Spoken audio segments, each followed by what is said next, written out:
Hi, this is Gavin from FE News. I'm here at UCL, the Institute of Education, to chat with a bunch of experts, leaders in their field around what is the future of education and work, to also unpack some of their interesting research projects to see what we can learn and how we can take the sector forward.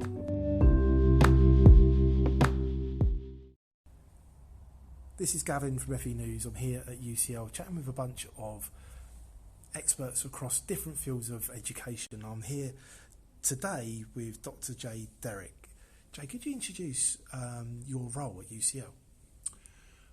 Well, it's changed quite a lot. I've been here about 10 years. My earlier career was all in adult and further education, and my subject area when I was doing a lot of teaching in those things was mainly adult literacy.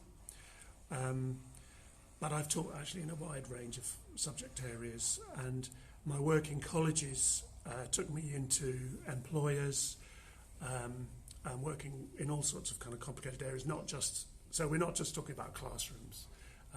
Some of my staff were teaching in railway stations and things like that, where they were teaching staff of railway organisations to improve their English and maths so that they could get promoted and things like that. So, but then I joined the Institute of Education, which is now part of UCL, about 10 years ago, doing teacher education. And for most of my time, that's what I've been doing. Teacher education for the post-school sector, further education and adult education. Hundreds, if not thousands, of subjects. So quite an interesting angle from which to think about teacher education. We're not just teaching a few school subjects. We're rather teaching people to be good teachers, whatever their expertise area. And of course, many of those people have had many years in industry, and their expertise comes from their experience in the workplace. So that stayed with me. I don't do so much teacher education now. I work on MAs here, but they're all to do with vocational education, workplace education, the future of work, and with a particular focus on engineering. We have in our department a really interesting joint initiative called the Centre for Engineering Education, and one of my main roles is teaching on an MSc in Engineering and Education. I'm a module leader for one of those, and the module I lead on is called Practice, Innovation and Leadership, and it's all in the context of engineering. The reason we're thinking about that so much is that engineering, like many other areas of work, is changing very, very fast. So however well you train people at the beginning of their careers, it's not going to be enough. They're going to have to learn more, and they're going to have to be learners throughout their career. This applies to lots of industries, but it's very true of engineering. And so we're continually thinking about how to improve. How do you prepare people for a world that we don't know what it's going to be like yet? For technology we don't know, etc., etc., in the context of engineering. And I'm very enthused by that. But my career-long interest all the way through is adult learning, lifelong learning. And of course, learning in the workplace is part of that. It's not the only part of that, but it is an important part of it. And so I've kind of maintained a kind of consistency through all those areas that I've talked about. It's all about lifelong learning. So how do we prepare people for those jobs that don't exist yet? How do we get those foundational skills in place which are then stackable to move into those roles of the future? Well, it's difficult partly because industries have enormous inertia attached to them, and this is partly the fault of and academics are also part of the problem sometimes. And I don't mean this in I'm not criticising my colleagues particularly, but we do get stuck in our ways.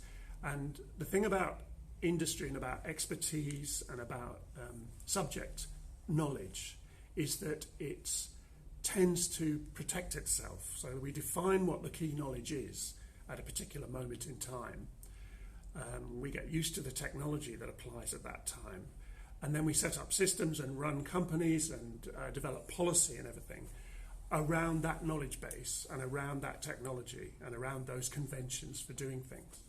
The problem is that if the world changes, how can we change with it? We've got all this kind of institutional structures which act as brakes to change. They get in the way of change. With the best will in the world, we do our best, but the professional institute that defines the knowledge that engineers need to have. It's the same applies to doctors, same applies to people working in any industry in general terms.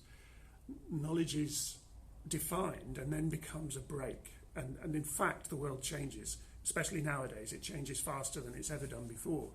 So what we've got to do is somehow, first of all, overcome the inertia and the resistance of the existing institutions and ways of doing things. And we've got to teach our new engineers to be critical, basically, of everything that they've learned and to be ready to learn. So it's about being open. That's one area where there's a challenge, and we are doing our best to address it by teaching people less what the knowledge is, but how to learn new knowledge, how to look for new knowledge, and to be critical of existing ways of doing things. That's one area. Another area is to get away from thinking of knowledge as just book learning, but also knowledge as practice, and that what really matters is actual projects, real projects. Like, for example, just for the sake of argument, there's one example, getting water to a village in a remote part of Africa, which has no easy access to water, where people are having to walk for hours every day to collect water. What we need is engineers who have experience as soon as possible in their career at practical projects like that, which are not just about materials and about temperatures and about chemistry and physics. They're about how the people who live there. They're about the way things get done in that particular place, which might be different to a village which in other ways looks the same, but in another part of the world, in a mountain, for example, up a mountain. Now, engineers have to deal with all of those issues now. They have to address them all. Now, that's not something that used to happen in the past. And what we try to do in our engineering programs here at UCL is to introduce people to projects where they're working across their subject boundaries. They're working with all sorts of different types of people, many of whom are not engineers.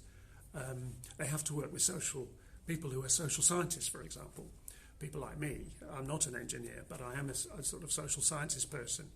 And that's what we're investigating, how that might work better. So we have an undergraduate program now which integrates all the engineering subjects.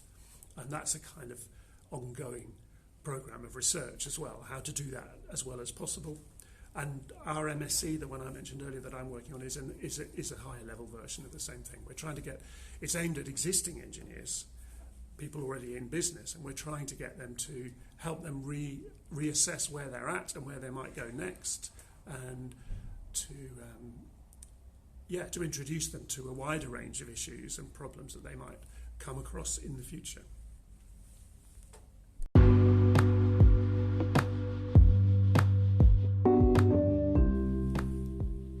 I hope you enjoyed this podcast.